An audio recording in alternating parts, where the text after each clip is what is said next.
लगातार मौसम की खराबी की वजह से एक बार फिर जो असरात मुरतब हुए हैं वो मुगल रोड पे हुए हैं।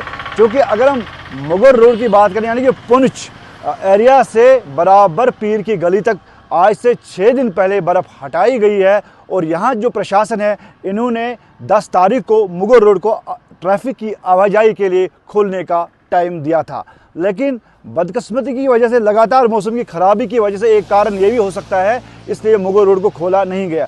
लेकिन कई लोगों की ये शिकायत है कि अभी जो है पीर गली तक पूरी तरह से इस साइड में बर्फ़ नहीं हटाई गई है। मज़ीद बात करने के लिए हमारे साथ बात करने के लिए है सोशल एक्टिविस्ट समाजी कारकुन मोहम्मद याकूब गतू। आपका इस्तकबाल करते हैं न्यूज़ 18 में। हम मुगल शहरा पे खड़े हैं क्योंकि हमने देखा भी है, एक रिपोर्ट भी देखा है हमने, चूँकि हमारा ही एक नुमाइंदा जो है वो पीर गली तक पहुंचा है। अगर पुंछ साइड की बात करेंगे तो वहां से क्लियर स्नो क्लियर किया गया है, लैंडस्लाइड्स क्लियर किया गया है।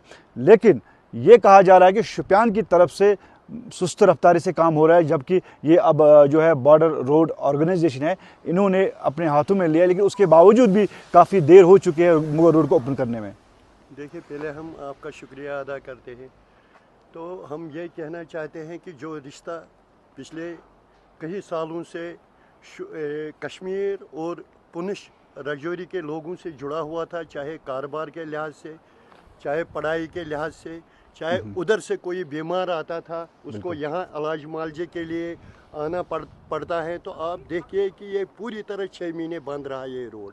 तो आप ये समझ सकते हैं कि कितनी दिक्कतों का सामना आम लोगों को करना पड़ता है, ख़ासकर शोपियान के लोगों को, क्योंकि शोपियान का तिजारत राजौरी पुंछ के लोगों से जुड़ा हुआ है और राजौरी पुंछ के लोगों का कारोबार यहाँ श्रीनगर शोपियान के लोगों से जुड़ा हुआ है। आप देख लीजिए कि शोपियान का जो कारोबार है वो बुरी तरह मुतासर हो रहा है, मगर सिर्फ वजह यही है ये मुगल शहरा जो बंद रहती है। हम आपके माध्यम से ही मरकज़ी सरकार तक ये बात पहुंचाना चाहते हैं कि अगर आपने एक बहुत बड़ा इनिशिएटिव लिया था कि यहाँ पे एक टनल बननी जा रही थी, DPR भी उसका बन गया था। सही बात है। तो 2 साल आज हो गए, उस पर न काम शुरू हो रहा है, न कोई उसकी तरफ तवज्जो दे रहा है, न कोई बात हो रही है। दूसरा यह है कि हमारे बच्चे जो पढ़े लिखे बच्चे हैं वो बेरोज़गारी का इस वक्त जो उन पे जो बेरोज़गारी का आलम जो तारी हो रहा है उन बच्चों पे, वो किस तरह उनसे दूर हो सकता था। तो यहाँ के डिप्टी कमिश्नर जो पहले थे उन्होंने बहुत बड़ा इनिशिएटिव लिया था कि यहाँ पे 2-3 जगहों को आइडेंटिफाई किया गया था, पीर गली था, दिब्जन था, तो इसको आइडेंटिफाई किया गया था ये टूरिस्ट मैप पे। बिल्कुल बिल्कुल, इसको टूरिस्ट हालांकि मैप पे कार्निवल भी किया गया था। हाँ बिल्कुल। तो आप देख लीजिए कि जब हमारे बच्चों को कोई कारोबार नहीं होगा, शोपियान का इलाका आपको पता ही है कि यहाँ 90% लोग फ्रूट से जुड़े हुए हैं, पिछले सालों में उसमें भी दिक्कत आ गई है। अगर यहाँ एक टूरिस्ट स्पॉट पे ये 2-3 जगह आ जाती तो हमारे बच्चों को भी रोज़गार के मौके मिल जाते। देखिए, जब पहली बार मुगल रोड खोला गया है तब PDP की सरकार थी, लेकिन ये बताया जा रहा था कि मुगल रोड उतना मतलब ज़्यादा फ़ायदेमंद साबित नहीं होगा। लेकिन मुझे अब लग रहा है कि ये रोड जो है कश्मीर के साथ एक शहरक का काम कर रहा है, क्योंकि अगर हम मेंढर की बात करेंगे, राजौरी पुंछ इतना बड़ा एरिया, अगर जम्मू से वो श्रीनगर जाएंगे तो बहुत 2 दिन का वक्त लगता है। तो यहाँ से बिल्कुल कुछ घंटे में ये श्रीनगर पहुँचते हैं, या यहाँ पे जो है ट्रामा हॉस्पिटल बनने जा रहा है, बहुत सारी चीज़ें हैं जिनसे फ़ायदा उस इलाके को हो रहा है। तो कहीं ना कहीं अब ये रोड जो है ये अब मरकज़ी हैसियत हासिल कर चुका है, लेकिन उसके बावजूद भी इस पे काम नहीं हो पा रहा है।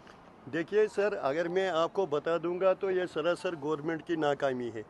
वो इसलिए कि आप देख लीजिए कि जो वहाँ के बुज़ुर्ग लोग हैं वो अपना इलाज मुआवजे के लिए श्रीनगर सोवरा का रुख करते हैं। बिल्कुल।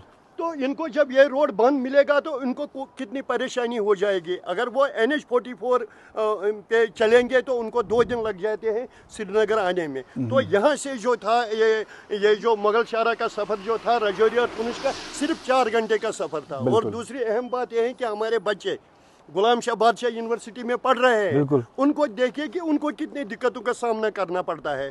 तो हम यही डिमांड करते हैं आपके माध्यम से, एक तो इस रोड को इस तरह मेंटेन किया जाना चाहिए।